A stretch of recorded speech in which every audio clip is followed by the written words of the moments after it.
Mucaan kun maqaan isaa Buuy jedhama. Fi Buuy mana nama ta'eeti ibidda kaa'uufidha. Waan namichi bilbila isaa jalaa hatiif.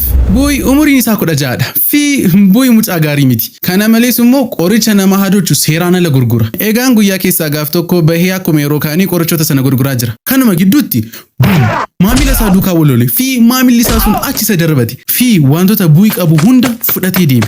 Ni saamiin. Garuu wanta hundumaan caala bilbila isaa. Egaan yeroo kana Buuy garmalee aare jechuun akkamittiin namni akkasiisa godha. Kanaaf Buuy wanta kana callisee hin darbine.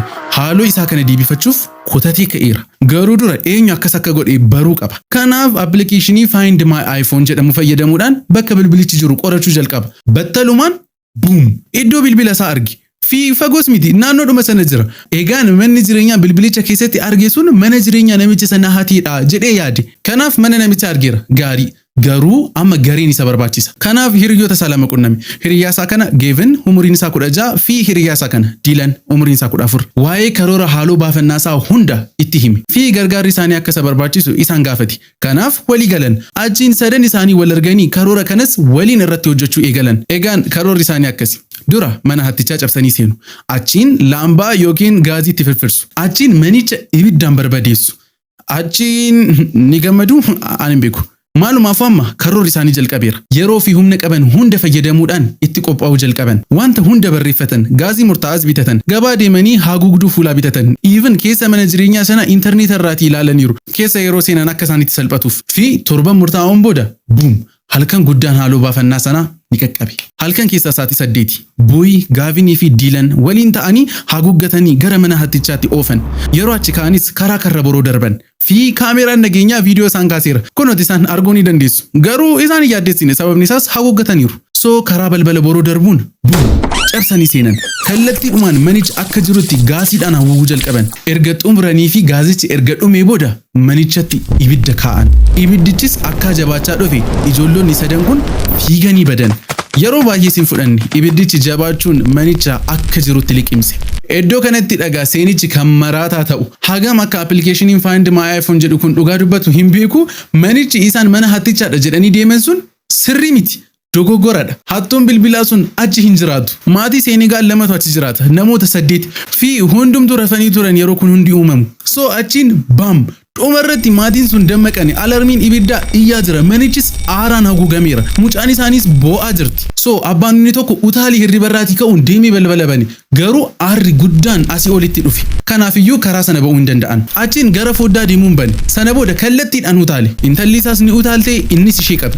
Haati manaa isaas ni utaalte isheedhaanis qabe. Akka utaalaa jiran abbaan inni tokko mana keessaa sagaleen isaanii dhagahama. Maatii isaa walitti qabuuf yeroo yaalu mana keessaa isaan baasuuf. Kanaaf abbaan inni bakkee jiru gara balbala fuulduraatti fiiguun balbala paaswoordiidhaan banuuf yaale. Maatii achi keessatti hafan baasuuf. Maaliif akka ta'e hin beekamu garuu balbalichi hojjechaa hin jiru. Yeroodhuma kanatti akka carraa ta'e poolisiin tokko naannoo sanaan darbaa jira. Achiin ibiddicha fagoorraa argee utaalee konkolaataa keessaatii ba'uun gara manichaatti fiige gargaaruuf. Achittis abbaan inni bakkee jiru paaswoordiidhaan banuuf yeroo yaalu arge.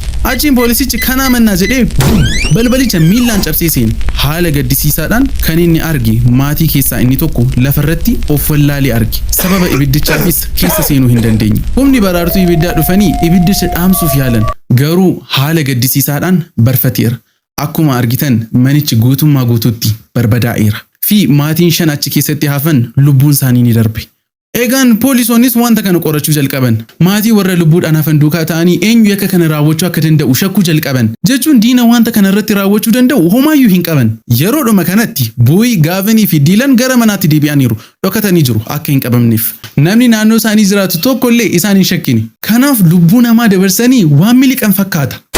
Garuu sana booddee ji'oonni darban fi poolisoonni ammallee homaayyuu hin qaban. Garuu achiin qorannoo isaanii gidduutti yaadni tokko dhufeef.